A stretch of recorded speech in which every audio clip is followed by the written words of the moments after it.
Oh man, we are excited. Come down, coming through you, live from Chi-Town.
Peace, everyone. This is Tafari Melisizwe, Communications Coordinator for the Dignity in Schools campaign. Thank you so much for joining us on Facebook Live, YouTube Live, wherever you find yourself in front of your digital screen. We're about to get started with the Arts and Activism in Conversation with the one and only Jasiri X, hosted by Hashim Jabar of Racial Justice Now. And so we're going to get started momentarily. Just wanted to thank you all for being in the space. If you get the chance and you're participating digitally on Twitter, Facebook, Instagram, what have you, use the hashtag Council is Not Cops, DSC Week of Action 2018. Jasiri, any hashtags you want to throw in there, let people know, and we can go ahead and get the thing started. Hashtag, you can always do that. My brother, how you feeling? I'm good, man. Despite all the craziness of this world, you know what I'm saying? We still vigilant, you know what I'm saying? And we're gonna still keep pushing and keep fighting. Man, you 100% right, man. That's really helping to put things in context. My brother Tafari, my screen is frozen. I don't know if it's frozen everywhere. Can you see me, bro? Yeah, your screen frozen too, so. Okay, you might want to stay close by. But yeah, oh man, it's been a full day, man. This month of October, we've been to Puerto Rico, we've been in Philly, been to Chicago twice, been to Houston, Texas, and I'm not logging nearly as many miles as you are. And this is H.A. Jabar, Interim Executive Director of Racial Justice Now, co-director of the National Week of Action for the Dignity in Schools campaign. That's dignityinschools.org. And we are excited to have a lyrical giant. Man, my favorite is the Black Liberation Theology, No Apology. And there's a number of tracks that we can go down the list, but everybody need to pick up that Black liberation theology with Mr. David Banner, who is going to be with us later on this evening. Brother Jasir, I just want to read here a little bit of a description. We're so excited to be with our brother from Pittsburgh, PA, but we are actually in his hometown, Chi-Town, the Windy City. This is a city with a lot of flavor. It says, One Hood Media Academy is a way to challenge the status quo of Black masculinity by providing a counter narrative that skewed portrayals of African-American men. In 2015, USA artist named Jasiri X, the USA Cummings Fellow, and described him as a new millennium leader, leveraging the transformative power of hip hop, social media, and technology into a new brand of social change.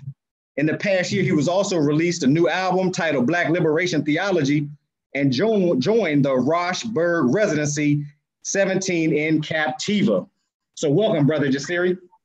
Oh, thank you for having me. It's an honor to join you and, to see all the great work that you've been doing, not just this past week, but, in the space of making our schools, places that are really going to educate our children and not criminalize our children. So, thank you all for the work that you do.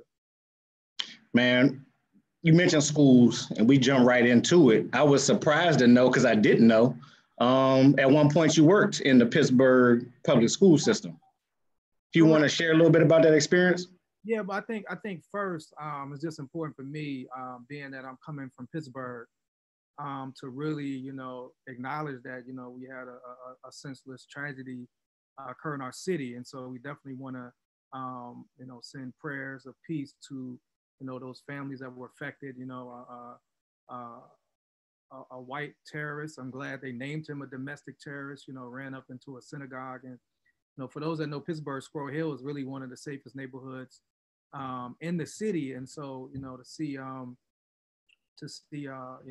this community victimized, it's sad to see. So I just definitely just wanted to start there and just say, wishing peace, but also, acknowledging that, I kind of put something out there about the safety of, when you see mass murders taking place in schools and houses of worship. I mean, it's like, it's really bears witness to our lack of action when it comes to a lot of these killings. And so, just to also say that, when we say counselors, not cops, this isn't being anti-police. This is really about, what's really best. I mean, a school should be a place for education and learning. It shouldn't be a place for our children to be criminalized, or our children to have to go to and be afraid, to walk the hallways because of what happens when we interact with police in our own community. So to say that, yeah, I worked for Pittsburgh Public Schools, and I was what was called a teen parent advocate. I counseled teen fathers. And so I actually went to all of these different schools, not just one. I went to all the high schools. I went to most of the middle schools. And, I saw firsthand, particularly young Black men being targeted by administration and security and being harassed and threatened, and I, myself had an incident where,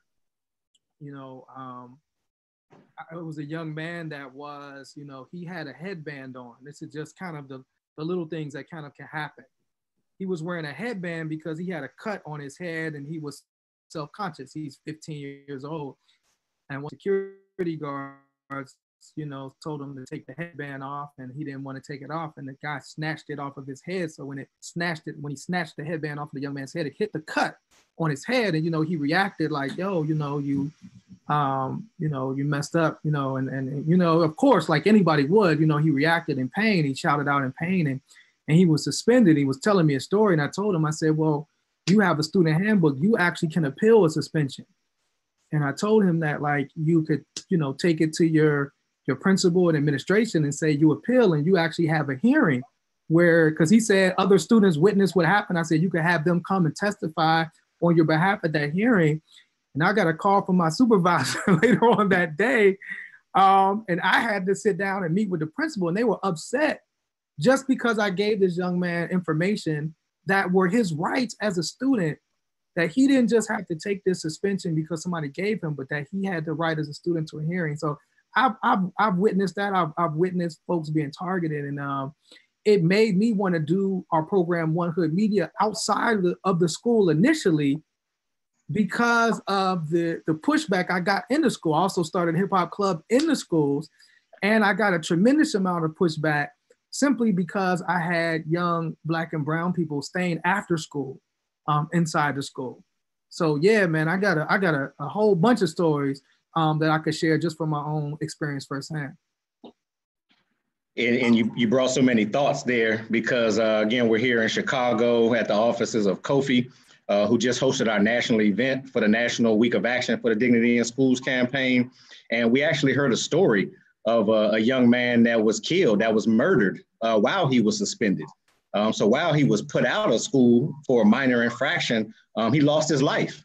And so the levels and the extensiveness of what we're dealing with, it seems like just a suspension or just a day out of school, but no, it can be a life and death matter. You mentioned the difficulty of Black males in school. We know Black women, Black girls have problems, but the statistics show in the state of Ohio, Brother Jasiri, pre-K, Shot Foundation did a study and found that pre-K and kindergartners in the state of Ohio, all of them that were suspended or expelled was 100% Black boys. Right. Not 99.5, not 98, 100%. So we actually witnessed, that target on their back. We want to just to touch on that, because I think it's also important. One of the organizations that I kind of came up out of was an organization called the Gathering for Justice that was started by Harry Belafonte.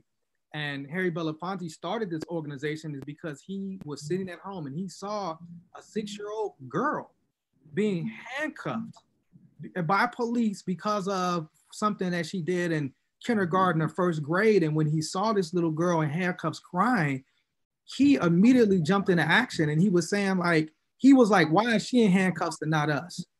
And so he began the organization, the Gathering for Justice, that focused on child incarceration. And that, I was able to, be mentored by this giant of arts activism, for the past 12 years. But that all started because he saw this young girl handcuffed, this 6-year-old girl.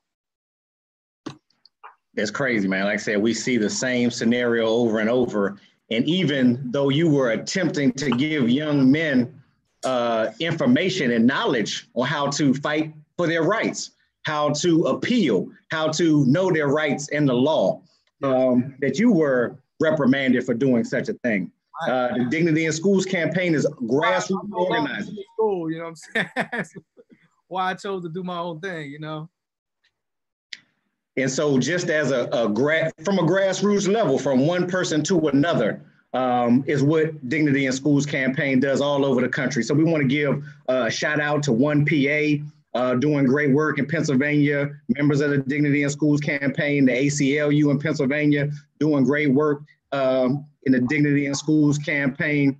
And there was an unfortunate situation that you've been on the forefront of. If you could share a little bit about our brother and sending love and positive energy to his family, Antoine Rose Jr. You mentioned it in the video that you did. Absolutely. And you mentioned that the children that knew him would need assistance from counselors, the children that went to school with him, the children that were his friends in the community, people that his family would need assistance by counselors. Can you expand a little bit on our brother Antoine Rose Jr.? Yeah, Antoine, 17-year-old young man, and he was, in a situation where he was riding in the front seat of, in Pittsburgh, we call them jitneys. Basically, if you're in the hood and, the cabs wouldn't come into our communities. And so we had neighborhood folks that would come and they would be our local cabs. And so in Pittsburgh, we call them jitneys. And a young man was in the back of the jitney and he saw some individuals that he didn't like and he began shooting. So the police pulls the jitney over. Antoine Rose gets out of the car and puts his hands up. And, whatever happened, whatever he saw with that police officer, he began to run away. And even though Antoine Rose was unarmed and raised his hands and showed he didn't have anything and was running away, this officer shot him 3 times in his back and killed him. Thankfully, a young woman was recording the video, or might not even know this story. And so, you know, of course, the media begins to go into full attempting to criminalize Antoine Rose. You know, the media tried to say that he had, there was video of him doing the drive-by shooting, which was 100% false.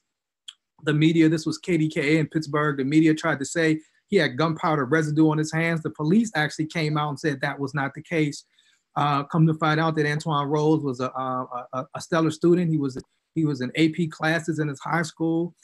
He was somebody that volunteered for in his community, to help in his community, specifically at a place in Pittsburgh called the Free Store, where people can go and pick up things for free. You know, we at his funeral, his whole AP English class and the teacher actually came up and talked about, you know, how powerful a force he was in the classroom. And so to see these children's faces, his friends that went up and spoke on his behalf, you know, at the rallies, man, these students that went to his school, his high school, Woodland Hills, and just the tears running down their eyes and knowing. So we actually had therapists come out to the rallies and volunteer their services, but that they shouldn't have to volunteer their services. Our school should have people there that are from our community, that are culturally centered, and that can help our children when they go through this trauma. You know, what happens on Monday in Pittsburgh to, you know, the families and the young people that were affected by this tragedy that happened at this synagogue? Do these students and these children have somebody they can talk to about what they experience or what their family experienced? It's trauma just watching it if you're watching it on the news, because it might bring up some stuff that you or your family have to deal with, especially many of us have unfortunately dealt with gun violence directly in our families or the people that we love. And so we saw that need, and we were thankful for those Black psychologists and psychiatrists that stepped up and they were willing to give their services pro bono. But our children need more than that. And so we were able to organize, and like you mentioned, One PA, and I have to mention the Youth Power Collective, which is a group of young organizers that help lead the movement, as well as young Black motivated kings and queens. You know, these are young people that really stepped up in this moment. And of course, you know, folks like One Hood, you know, Brandy Fisher was another leader of the rallies. And of course, our brother Leon Ford, who himself was a victim of police violence. And although he's paralyzed from the waist down, has not let that stop him from leading rallies as well. And so we mobilized. We were able to get the police officer indicted on homicide charges, but we want to make sure that he is indicted. And so, you know, to make a long story short, man, our children are affected every day, unfortunately. And we're seeing, you know, gun violence happen, whether it's police on us gun violence, whether it's community violence, or whether it's these mass shootings that are taking place. And this is, you know, reason number 1080 why we need people in our school that's going to help our students make it through these different struggles. We need real serious mental health professionals in our schools. And we're just not spending the money in the way that it needs to be spent. Man, we're so thankful for your work. We're here with Brother Jasiri X. This is the Dignity in Schools campaign. That's dignityinschools.org. We're working on our 9th annual week of action with the Dignity in Schools campaign to end the school to prison pipeline, in-school pushout. We're here in the offices of Kofi, parent organizers in that great city, Chicago. A lot of challenges going on here, your hometown, Brother Jasiri, and we appreciate the work that you do continually. It was 2 years ago. We were blessed to have you perform for us at Pittsburgh to share some of that knowledge, wisdom, and understanding that you had, that you put in the rhyme for. And I'm not, without a doubt, can say you rocked that spot. And so, man, it was amazing to be a part of. So if you could, man, just share the role of the artist. I missed you. I was going to say, man, what was powerful too about that Pittsburgh gathering was, you know, we had just got a new school superintendent for Pittsburgh Public Schools, and he came to the event and sat and listened to, you know, the parents and the students and the folks that, you know, shared, and yourself. And so it was to me powerful to have a community organized and community centered event like this, and to have the superintendent come and kind of, you know, lend an ear to what we were talking about. And so thank you all for that. I just want to say we appreciate it. And what's the name of that facility, man? The facility was beautiful, and there's a story behind that we don't have to get into now, but the facility is beautiful. Yeah, that's the Jabar X Grayson Center. Reverend Grayson is a tremendous force for change in our community, as well as, you know, Glenn Grayson Sr. and Glenn Grayson Jr., who's part of 1PA, man. These are some powerful men. The whole family, man, is a blessing to this area. And the Jabar Grayson Center, you know, unfortunately, Jabar lost his life to gun violence, and, you know, his father and his family have chosen to honor him in beautiful ways throughout the city of Pittsburgh. So definitely shout out to the Grayson family. We love them. So this mighty work that you do, man, using your skills and talents in a way to change social justice, in a way to give light to the things that are happening to our people in the dark. Share a little bit what you feel the role of the artist, because clearly you playing the role, you pushing the ball, you moving it around, dropping some assists, and so share the role of the artist in social justice. Well, I mean, I got to start. You know, one of the things that, you know, Mr. Belafonte would always say to us is the artists are the gatekeepers of truth, which is a quote for Paul Robeson. And so, you know, the artist, man, is that person. You really kind of like the front line for like disseminating truth and information out here to our community. And, you know, what's dope about us is we can do it in creative ways. We can do it in a catchy way. I mean, even just looking behind you and seeing, you know, the art that is the logo for the Dignity in Schools campaign. I mean, it's something that can kind of sum up, you know, what you want to do just in an artistic way, man. It speaks sometimes more than, you know, that symbol can be as powerful as any speech, you know what I'm saying, that we can do. And so, you know, sometimes you might not want to listen to, you know, an hour-long conversation, but I'm gonna check this 3-minute song, and it's going to tell you about, you know, how to move and how to interact. And, you know, I got social consciousness through hip hop music, you know what I'm saying? I mean, my mother named me Jasiri X, but it was really hip hop that was like, go read this book. And, you know what I'm saying? Like, I get this information. And so for me, man, I always say, as a young Black man, I feel like I have a responsibility to use my art to speak about what's really going on and what's really happening in my community, man. And so I think because of the times, you're seeing artists now, you know, using their platforms in more political ways, whether it's speaking out on this current administration, whether it's trying to tell folks to go to the polls, or, I mean, whether it's, you know, helping and improve schools. I mean, you know, he's not an artist, but I mean, you got somebody like LeBron James actually, you know, putting his own money to make sure to put a first-rate school in the community that he came from. He shouldn't have to do that. You know what I'm saying? I mean, we have money and resources to do it. And a lot of it has to do with us just being organized. So for me, the artist is like, we provide the soundtrack for the movement, you know what I'm saying? And we can kind of bring that creativity, we can kind of bring that swag, you know what I'm saying? And it's like, I'm glad like you and you know, the Dignity in Schools campaign like sees the power of engaging artists. You know what I'm saying? I'm in a lot of political spaces, and I'm always like encouraging people like engage artists more. We care about these subjects, you know what I'm saying? And we make music and we write songs about these subjects. And so I'm thankful to you for reaching out to myself, and of course my big brother, David Banner, who will be speaking with you later on, you know, who's been a mentor to me. You know, I spoke with the brother the other day, coincidentally. So yeah, man, I mean, that's our role, man. You know, we're gonna come and we're gonna put that swag to it. You know what I'm saying? You gotta, you know. No, that swag, that flavor, that seasoning salt. It's like the I forget what the quote is, but it's like the artist's role is to make like the revolution cool. You know what I'm saying? Like we want you to like come like, and that's what's happening right now. Like being woke and being conscious, like that's what it is right now. You know what I'm saying? Because if you're not that, you could, you know, it's even more risky now for you not to be woke and conscious because of how crazy the times are. You know what I'm saying? How I shouldn't use the word crazy, how serious the times are. You know what I'm saying? So, we just trying to keep that momentum going.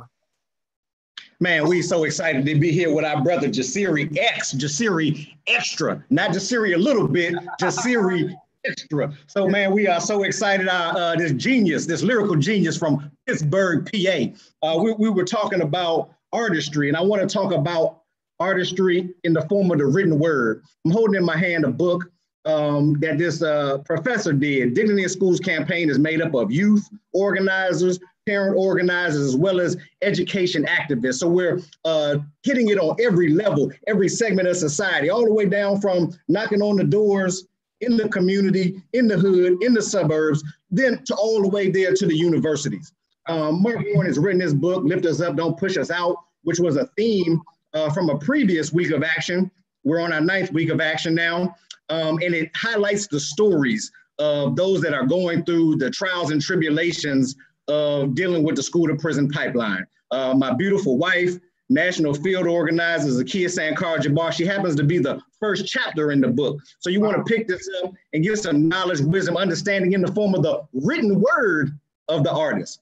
So again, we're here with our brother, Jasiri X. You talked a little bit, and I read from your profile about the fellowship to combat the role of Black masculinity, toxic masculinity. Break that down, man. That's some big words for us right now. Yeah, so I mean, One Hood Media, we actually started because, you know, the Hines Endowment and the Pew Center did a study on how specifically Black men were portrayed in the media in Pittsburgh. And what they found was 90% of the time they portrayed Black men in the media was crime. That when it came to quality of life stories of Black men, it was less than 3%. And so I had begun to have success as a hip hop artist, and I was working with, you know, my big brother here in Pittsburgh, who was one of the founding members of the rap group X Clan, Paradise Gray.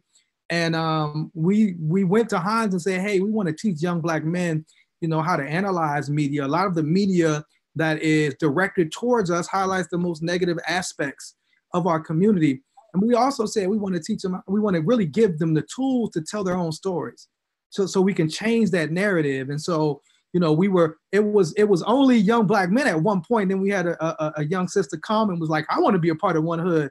And we kind of, went to, you know, the folks that was funding our program, like, can we open this up to young women as well? They was like, go ahead. And so now we like just, young people of color in general. And, we've become like an arts collective. We got hip hop artists and singers and writers and videographers and photographers and people that are kind of using our skills and talents to speak, you know, truth to power, to tell our own stories in unique and creative ways. You know, one of the things I was telling you about earlier this week that we're doing is there's a play opening up. Actually, today is like the soft opening, but it opens November 2nd in Pittsburgh, called Pipeline, written by a brilliant sister named Dominique Morrisou, about the school to prison pipeline. And so the City Theater in Pittsburgh, they said, man, we're putting on this play. We want One Hood to do the soundtrack. And so our brilliant artists came together, you know what I'm saying, and did like a soundtrack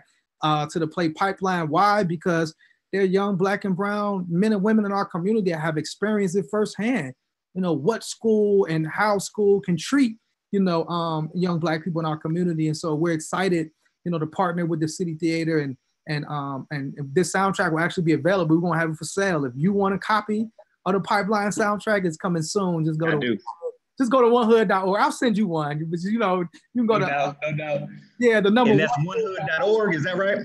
Yeah, the number onehood.org. And so this is what we're trying to do, man. Really inspire artists and develop artists. And to one, like I said, authentically tell our own story. Not allow somebody that doesn't care about us or doesn't love us to tell our story. We off that, man. We got cameras, we got equipment, you know what I'm saying? We got laptops too. We'll tell our own story. You don't have to worry about us. And then also develop artists, man, that are using their truth, speaking their truth, man, in very powerful ways to change this dominant narrative of Black youth, brown youth, poor people in our communities. Oh man, that's powerful. I heard so many things in there. Again, I'm H.A. Jabar, Interim Executive Director of Racial Justice Now. That's rjnohio.org. I'm here in the offices of Kofi in Chicago, Illinois. We are in our 9th week of action for the Dignity in Schools campaign. And one thing you were talking about the assault on black males and the using of the artist or the application of the artist, their creative talent, putting young people to work. You got these young people with phones and going in this direction and that direction, but finding a way to use that creative wisdom, that creative genius to fight back against that was his injustice. And our brother, Dayton Public Schools, John Rogers, the Office of Males of Color, racial justice now fought to get an Office of Males of Color, because we found in Dayton Public Schools, Jasiri, that the largest subgroup in the district was black males. The lowest performing subgroup in the district was black males. Is it because they're slow? Is it because they're not as bright? No, but oftentimes because they bored as hell. True. Oftentimes so they bored as hell. Our brother John Rogers, the director of the Office of Males of Color, Dayton Public Schools, he putting together a soundtrack, a mixtape for these young people. We see them walking around with their earbuds and got their earphones on, moving to some kind of beat. We don't know what those lyrics are about. Oftentimes, he might not be listening to Jasiri X. He might be not be listening to somebody that's giving them the positive message that they need to change the future. But it's brothers like yourself, it's artists like yourself that are not just have the genius, but are applying the genius, not just having it and applying it, but are putting young people to work to change our future, man. So we are just thankful to be here with our brother Jasiri Extra, not Jasiri a little bit, Jasiri Extra. And then in the movement, the social movement. Just to touch on that, I think too, man, a lot of times, you know, the teachers, you know, in some cases, man, we're being taught by people who don't care us and love us, aren't concerned about our development, and sometimes are afraid of us. And I say that to say, man, I did an event at a school here in Pittsburgh called the Student Achievement Center. And this is a school that's, you know, one of those schools where it's like, if you can't be in your school, you got to go to this school. And this was the first time they did an assembly. So the lady's telling me, she's kind of like, we don't do assemblies. They might be wild. They might. And I was saying, like, ma'am, I got this. You know what I'm saying? Like, don't worry about it. I speak all the time. Don't worry. But so she's kind of like, trying to scare me a little bit. I'm like, I got this. I get in there, brother, and we talking about hip hop. I'm engaging these students. I mean, we kicking it, right? So one of the students says, hey, don't you have a song about, in reference to Leon Ford? And I was mentioning Leon Ford was a young man in Pittsburgh that was a victim of a police shooting, didn't do anything wrong, was shot 5 times by police and paralyzed. This brother has not only turned his life around and become such an inspirational person to the city, he just actually announced he's running for city council. This brother is such a powerful force for change and good. So I played the video, and then another student said, hey, don't you got a video about Trayvon? I'm surprised they know I'm like, okay, they know I played a video for Trayvon, and I'm leaving, and the teachers were upset at my music. So one of the teachers comes up to me and says, I'm offended. And I said, good. Praise the Lord. Bye-bye.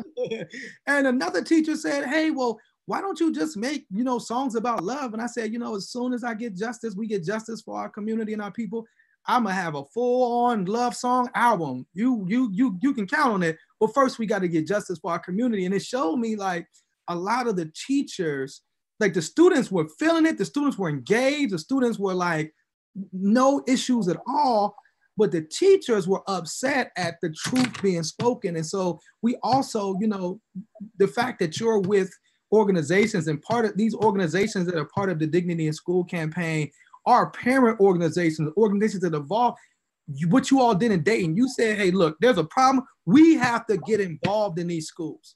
We got to go there. We got to put pressure on these administrations, because if we don't, they're not going to do anything. But what we can't do is just send our children to school and assume that that person there has our child's best interest. We got to be involved in these schools. If we're not going to teach them ourselves, then we got to be involved in the schools and make sure these taxpayer dollars that we are spending are being used to effectively educate our students, man. And like I said, that's why I'm so happy to be a part of this campaign, because it's campaigns like this and the people that you are involved with every day, from Puerto Rico to Chicago to Houston, are the ones that's going to make real change. You know, change ain't going to happen with us sitting at home and waiting for it and hoping for it and even praying for it, we got to pray, hope, and then we got to get up and we got to go to these schools and say, this is what we demand for the benefit of our children.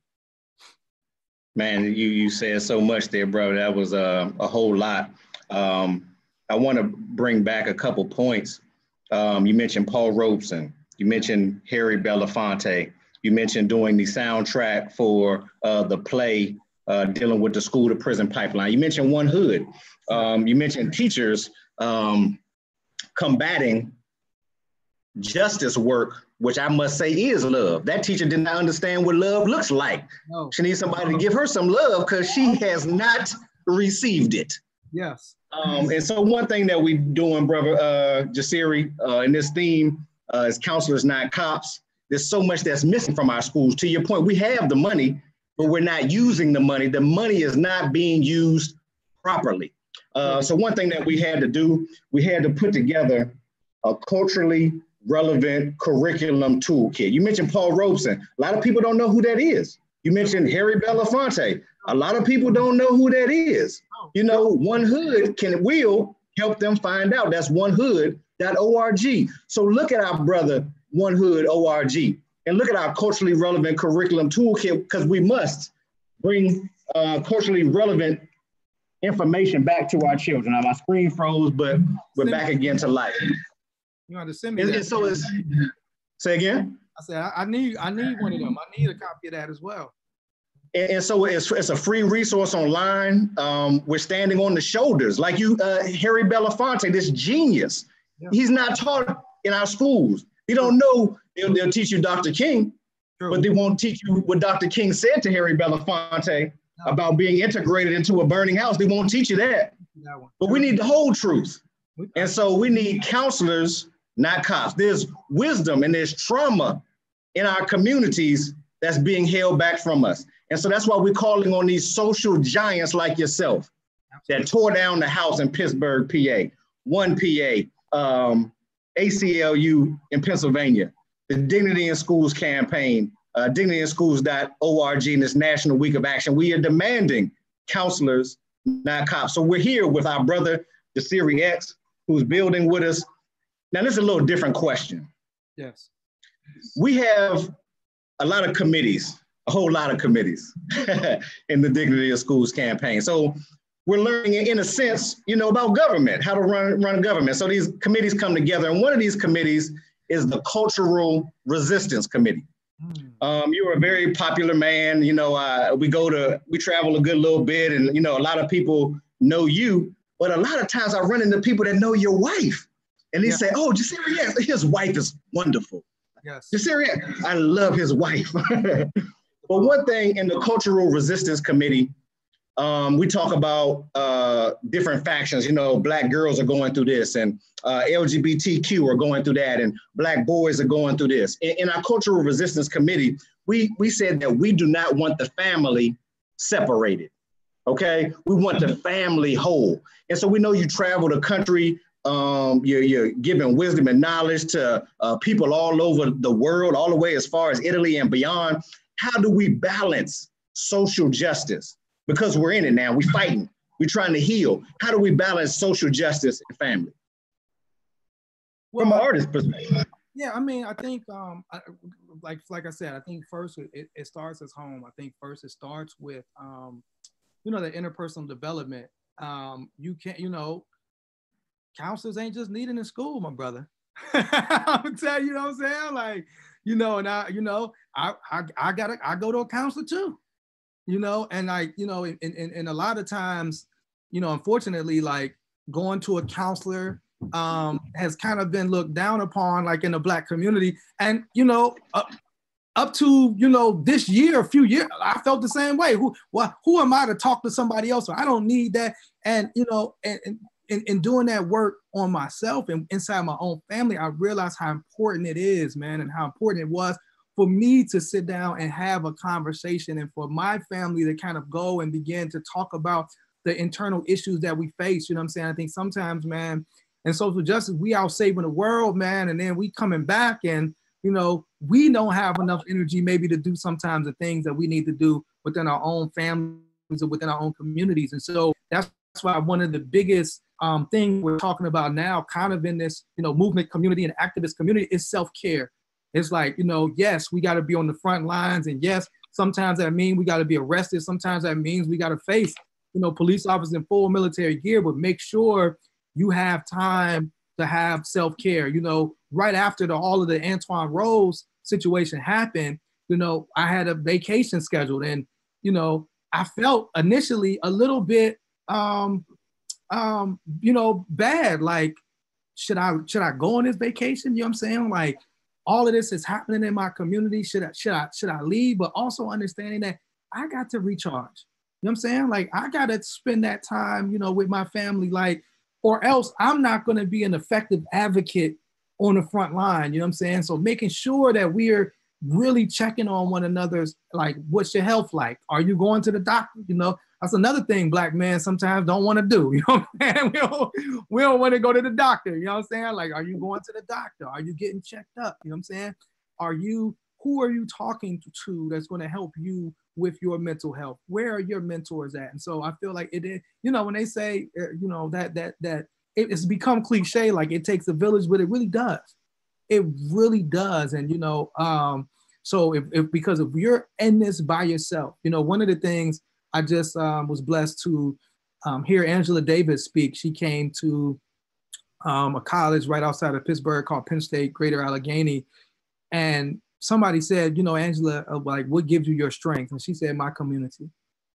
And she was talking about how when she was facing, the death penalty, she said she knew she wasn't facing it alone. She was facing it with the community. And so having like family, community, spending that time doing that work, having people to really talk to truthfully, to share your dreams and your fears and your mistakes, that's not going to judge you, but is going to love you. All these things are very important if we're really going to continue to do this work and not be burned out. And, I know you probably have, like I have, seen people get burnt out and seen people put so much on the line, man. And so in order to prevent that, that's where family comes in. That's where community comes in. That's where, sometimes being honest and saying, like, I can't make this trip. I've been trying to do more of it this year. I can't go to that trip. I'm gonna just stay at home and I'm gonna take the weekend off and I'm gonna recharge. And so hopefully after this week, my brother, you have some time put in with your family. My wife back there like, that's right, Jasiri. Take your Jasiri. Take that time, man. It's necessary because we need you to come back next year and do this even on a higher and greater level. And so you got to make sure that you have that recharge time with your family as well.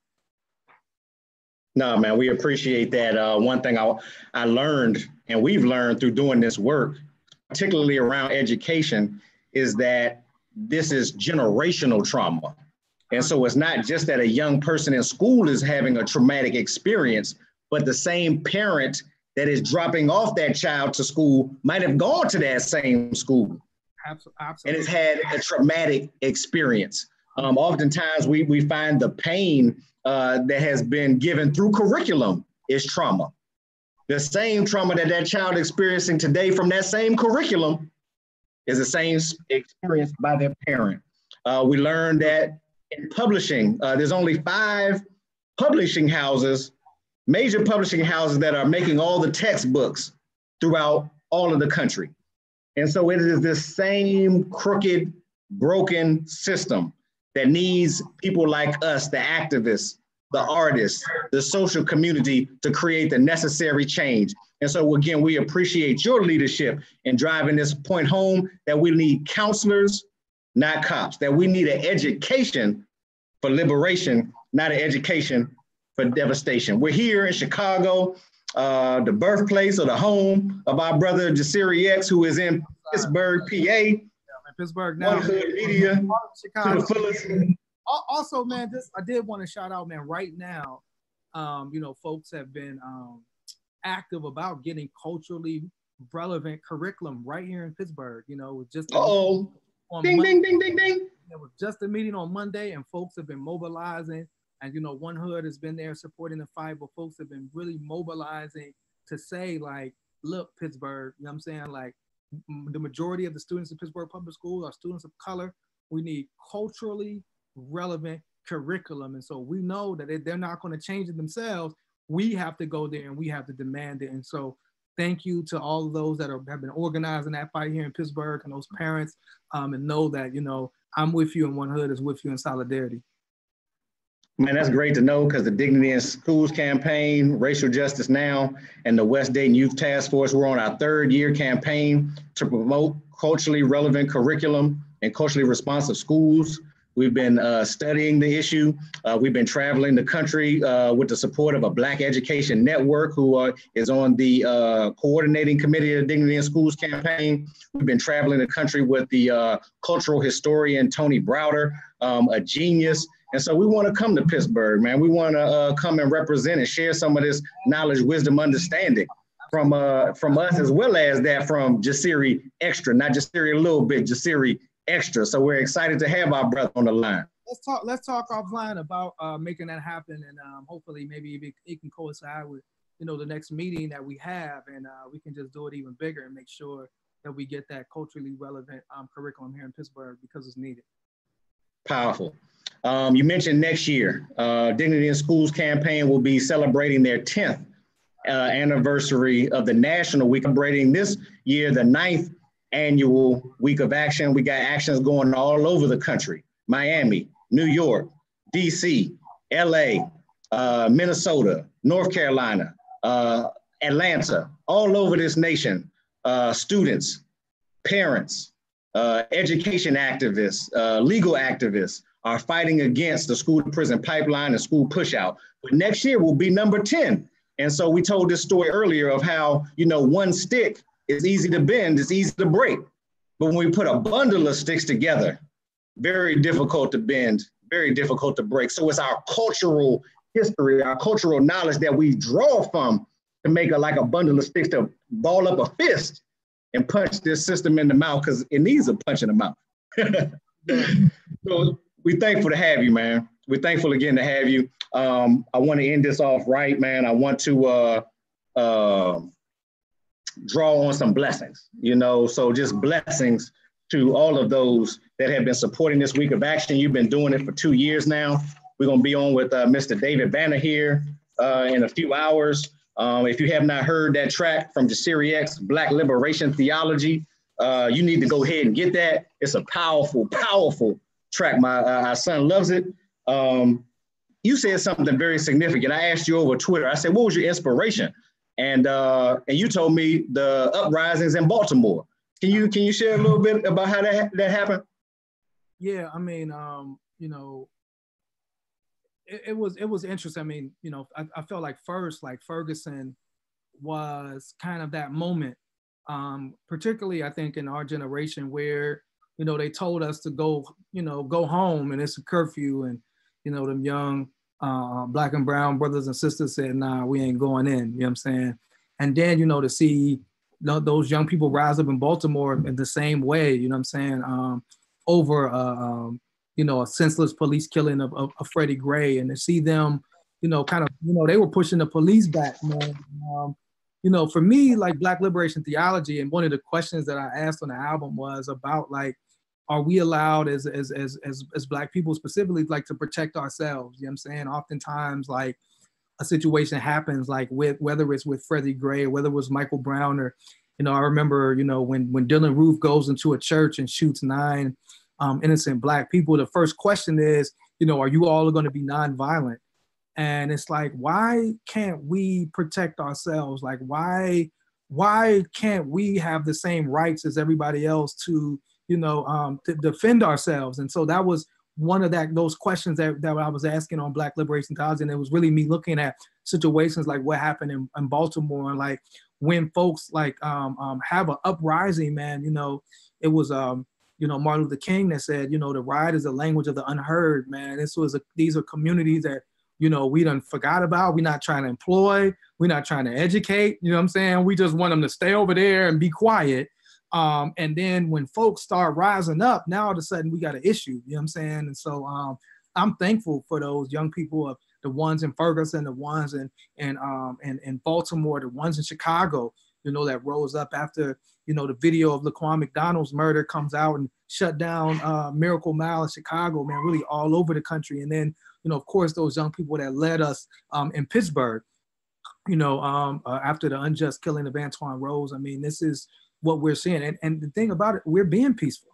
You know what I'm saying? These protests, we're being peaceful, but, unfortunately, people ain't being peaceful with us. You know what I'm saying? Right, right. It goes back to that same piece of like when you are, when you're in a community where, you're harassed by the police, you're stopped for doing nothing. You're standing on the side of the road and the police will come up to you and say, raise your shirt up, pull your pants down and want to search you. And then, you come into your school and you see that, what's your reaction going to be? It's not going to be a rack. It's not like it's a people that we know. It'd be different if it was somebody that we know and that was a part of our community and grew up with us. And we say, oh, that's Mr. Brown. He lives down the street and he, right. He's a football coach of the basketball. But that's not the case, man. You know what I'm saying? Unfortunately, in our communities. And so when you police us like you're in some type of, battlefield, and you saw Baltimore, man, them police were dressed for war. Ferguson, they were dressed for war. Pittsburgh, they were dressed for war. And then, like I said, you go to your school, what type of reaction are you going to have? Is that going to make you, that's not welcoming?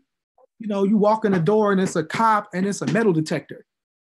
That's not going to put your mind on school. It was a school in Boston, brother, that it was considered one of the worst schools in Boston, the most violent schools. And the guy became the principal of the school. And what the first thing he did was he fired all the security guards, all the bars and stuff off the windows. He got rid of all the metal detectors. And what he did was he started to invest in those students. He started putting the art of the students on the wall. He started acknowledging and recognizing those students that were doing well in school. And that's become one of the best schools in Baltimore, man. Come on, man. These are children, man. This is what I wanted to ask, brother.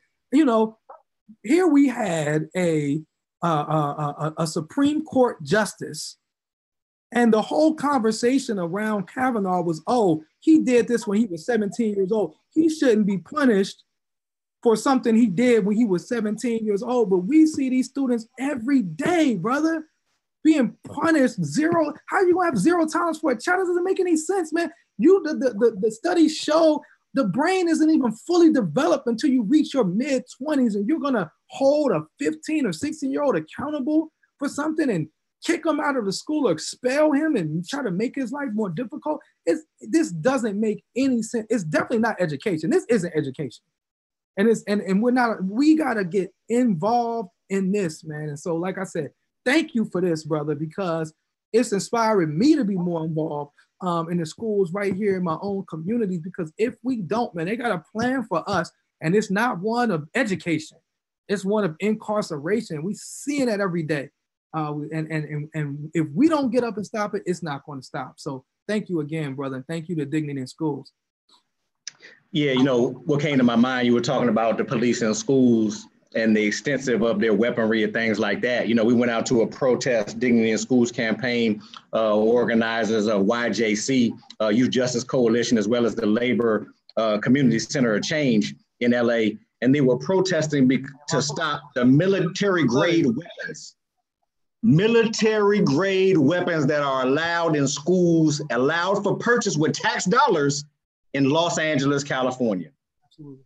And so to what extent does a soldier that from Iraq need to come to a high school? To what extent do you need a tank, a grenade for a high school student? Gun, right. To what extent?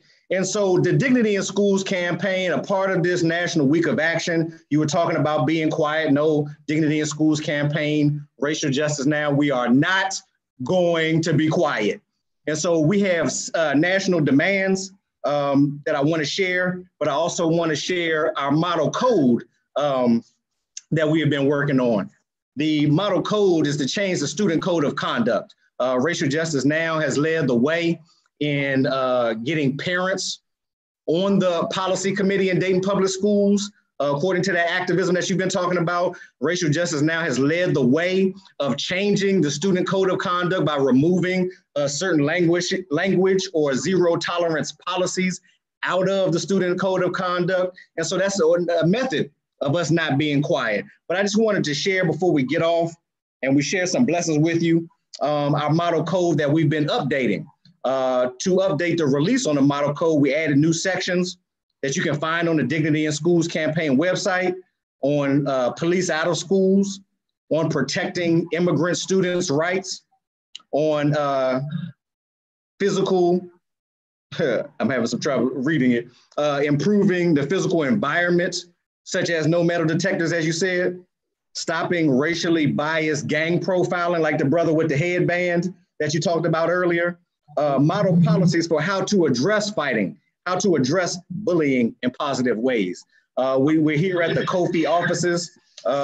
This organization has been in existence for over 20 years, organizing parents. And they shared something earlier, Karen Lynn Morton, about restorative justice practices, and how that links back to our ancient traditions or our African traditions of how we restored the community back in the day. So we have the knowledge in our communities already, but will they bring the knowledge and restore it to a justice format, or do they simply have jails to put us in? And so as we close this out with our giant, this lyrical giant, our brother Jasiri X, and we shared our model code and some of our national demands. We want to send blessings to all of these organizations across the nation, these activists, these youth organizers, these parent organizers. We're sending blessings to them. We're sending blessings to you, Brother Jasiri, and your family. We are asking, for positive affirmations sent your way into all of these organizations. We are praying and working, that your storehouse, man, overflow with blessings, man, that you continue this mighty work that you've been doing all over the country, that your blessings be magnified and multiplied, man, that your blessings be sent all over this nation, into the highways, into the byways, into the suburbs, into the trap, into the places where the least of these reside. These blessings to all of those young people, man, who have no hope, but have hope through brothers like you. We are asking for positive affirmations and joy and blessings to, again, your family and all of these artists that are doing the mighty work, man. Blessings to all of our campaign members. So as we shut this down with these blessings, man, share with us some of these artists that you working with out of Chicago and other places. I was reading about Rhyme Fest and some of these other artists that you're working with, man. So share with us as we extend these blessings and these joys and these positive affirmations to those artists as well. Yeah, man. When you talk about Chicago, man, definitely Rhyme Fest.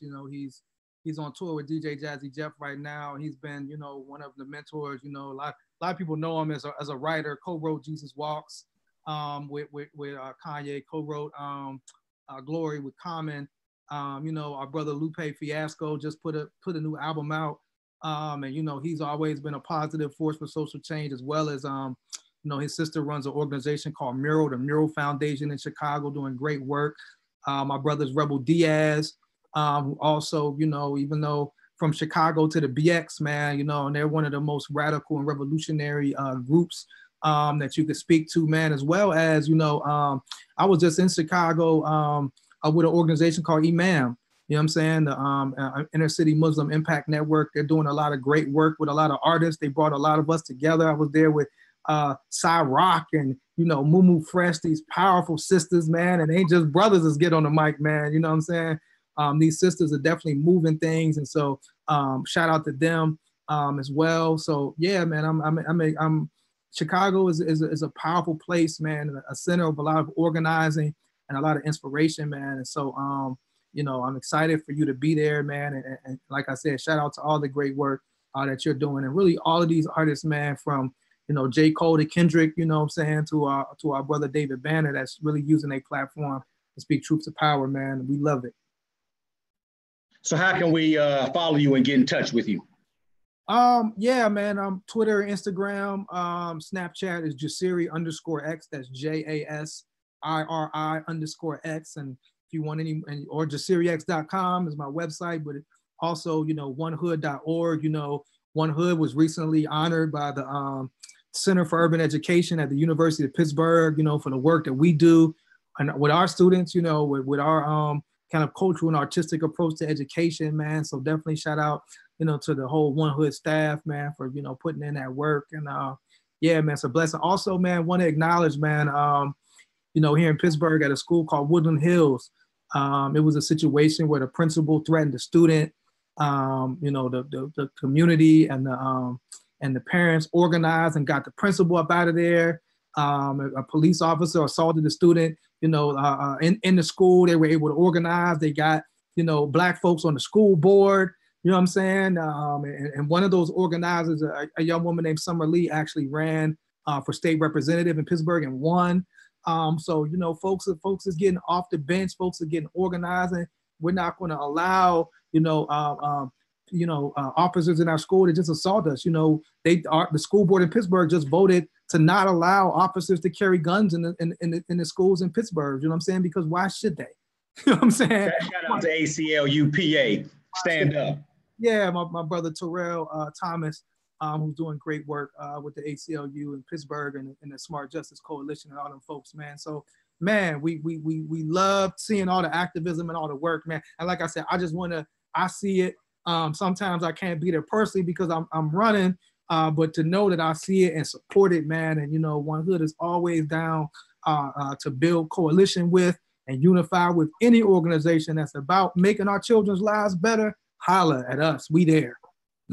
No doubt, man. This is the Dignity in Schools campaign, National Week of Action, closing out with our lyrical giant, Jasiri X, the National Week of Action to end the school to prison pipeline, the school pushout. Our theme this year is counselors, not cops. Let me say it again, counselors, not cops. And if you didn't hear me the first two times, let me say counselors, not cops. I'm H.A. Jabar. You can follow me on Twitter, Facebook, Instagram. Our organization is Racial Justice Now, rjnohio.org, the Dignity in Schools campaign.org. We're going to talk offline, Brother Jasiri, about the culturally relevant curriculum toolkit. Shout out to a Black Education Network. Shout out to my brother, Tony Browder. Shout out to Dr. Chiki Akua. We'll be in Atlanta soon and very soon to bring some knowledge, wisdom, understanding to Atlanta. Shout out to my queen, Bakia Sankar Jabar, for being in the first chapter of the book, Lift Us Up, Don't Push Us Out. Dr. Mark Warren from the University of Massachusetts, putting together a collaborative of people's stories, man, grassroots organizers, making change happen, not waiting for it, not simply praying for it, but saying their prayers and going to WORK. Yes. So we're going to close this thing out, brother. Again, we wishing you peace. We wishing you blessings. Man, shout out to your queen. Shout out to all of your family, your friends, your loved ones. I'm H.A. Jabar, wishing you peace. One Hood. Appreciate it, man. Appreciate you, brother. Tell my brother David Banner, man, I said peace and love, man. No doubt. We coming back soon and very soon with the God box, not the nigger box, not the colored box, not the black or white box, but the God box. Oh, man, we excited, bro. Wishing y'all peace, man. Peace, brother.